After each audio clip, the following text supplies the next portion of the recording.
Students choose their careers based on their interests. From engineering to medicine, there are a variety of options.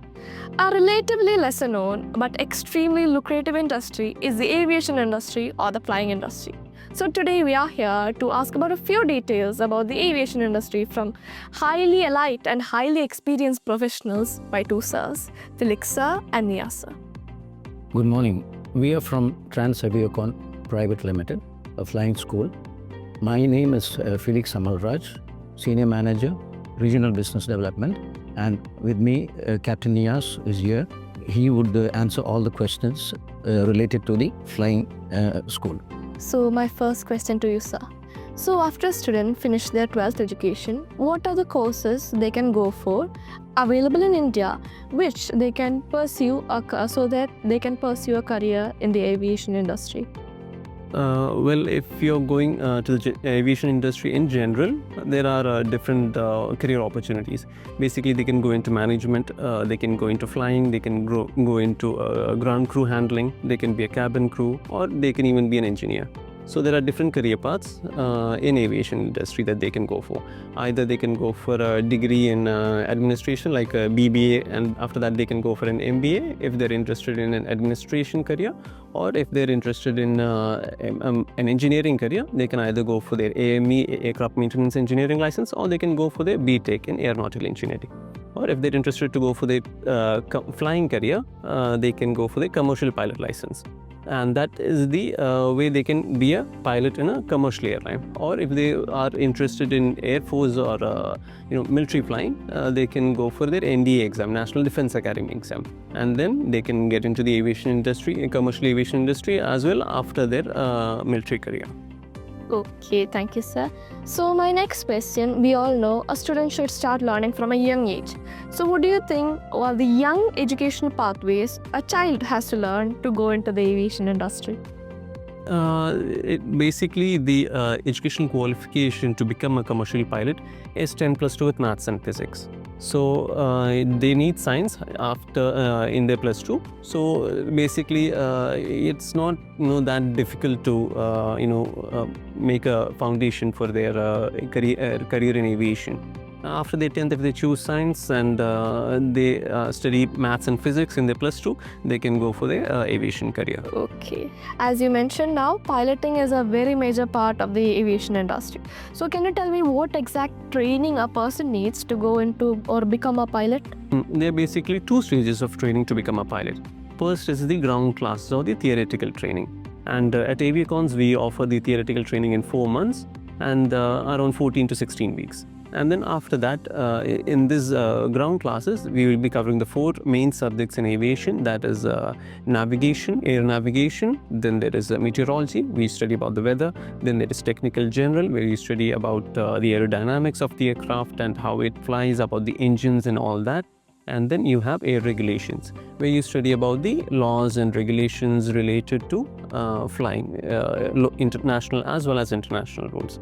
And then after that, you have your flying training. So flying training, the requirement for a commercial pilot license is 200 hours of flying. So you'll be completing 200 hours of flying training in around a year to a year and a half. It usually takes around 15 to 18 months to complete. Okay. So piloting is not the only job in the aviation industry. Aviation management is a pretty big part. So can you tell me what exact positions are there in the aviation management and what skills are required for this? Yeah, you need basically management skills. That you need administration skills for that. And after you go for your BBA or MBA, you get you can develop your analytical skills. And you have positions like airport manager, you have security manager, then you have careers in finance, all related to aviation. Okay. So in this world, the technology is developing by the second. It is evolving and changing forevermore. So can you tell me how exactly technology impacts aviation industry through your safety controls and the air traffic controls? Yes, the technology advancement has made aviation a lot safer. I mean, compared to all other forms of transport, air transport has always been statistically the safest.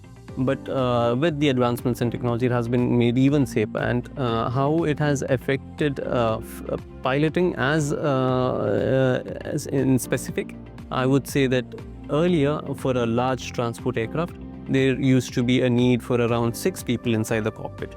There would be a captain, there would be a first officer, there would be a second officer related to flying. Then there would be a flight navigator who looks at the maps and charts and sees that the aircraft is following the correct path that we need to take. And there would be a radio operator who would be communicating with ATC, air traffic control, and everyone. And there would also be a flight engineer who checks if the systems of the aircraft are all functioning as it should be. But now it has been reduced to 2 pilots. The captain and the first officer alone are able to manage all these tasks because of the advancement of technology. Now they're trying to make it even lesser to a 1 pilot system. But I would say that it will always be best to keep 2 pilots in the cockpit, because it's always best, if one person is, unavailable or incapacitated due to any reason, the other person will be able to take over. Okay. So as soon as education has spread all over the world, engineering has been a very good career option for many, and there are many who choose to pursue it. Yeah. Engineers play a huge role in our society. So can you tell me what exactly or what role does engineers play in the aviation industry? Well, there are 2 kinds of engineers basically related to aviation. There are aircraft maintenance engineers and there are aeronautical engineers. Aeronautical engineers are mainly concerned with the manufacturing of aircraft and the designing of aircraft. Aircraft maintenance engineers, on the other hand, they deal with maintaining the aircraft in different airlines and flying schools. They make sure that the aircraft is fit to fly on a day-to-day basis. Okay. So that is the role engineers have. And now it has been seen that many youngsters are choosing entrepreneurship or business as a new career option. It has been ever growing and ever large. So do you think there are any opportunities for entrepreneurship or business people to come into the aviation industry? I would think that it is a little difficult for entrepreneurs to get into aviation, because it is a very financially very taxing career, field. So it will require a lot of investment needed if you're getting into the aviation field. But there are a lot of new airlines coming up, there are new airports coming up, so there are different opportunities and it's ever changing. So you can never say where the opportunities will open up. So Are there any sustainable ways that entrepreneurship can enter the aviation industry? Yes, actually, one thing is that aviation is very ecologically. It takes a lot of out of the environment. The fuel usage and all. It makes an impact on the environment. And nowadays there are new technologies coming up, to make it more eco-friendly, and there are biofuels and all coming up. So in these technologies, if they are interested in sustainable development in that way, they can create an impact in that field. Okay, so assume a student has finished all the training and education needed to enter the aviation industry. Are there any opportunities for apprenticeships or internships for them in the aviation industry? Not in flying, but there are internships for aircraft maintenance engineering. If they complete their training as an AME or an aircraft maintenance engineer, they can get into internships in airlines or even in flying schools. They can be an AME and work on the different aircrafts and build up their experience in that way. I'm certain after hearing this interview, many people will be interested to pursue a career in this aviation. So what would be your advice to these youngsters who would like to pursue a career in this industry?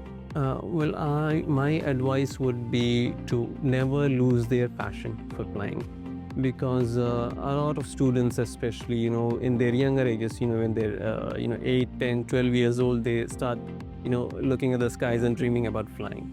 But the thing is, when they get into their 10th and 12th, they start to think, I might have to study a lot, and I have to work a lot, and they may look at it in terms of the effort they need to put in, and they may become discouraged because of that. But I would say that flying is as close to magic as it can be, because traveling through the skies at 30,000 feet in a metal tube, crossing continents in a matter of few hours is not, it's as close to magic as it can be. So what I would say is that don't lose sight of that, and if you have that passion for it, I'm sure the effort will come along with that. Thank you, sir, for the enlightening answers. So as you can see, aviation industry is truly an industry filled of many opportunities that every student can use. They fulfill the needs of many youngsters, traveling to various destinations, meeting new people, knowing new regions and cultures, and of course, getting good money and getting a comfortable life in the future. So I thank you, both of you, for answering my questions, and I hope you have reached my time question. Thank you for having us. Thank you.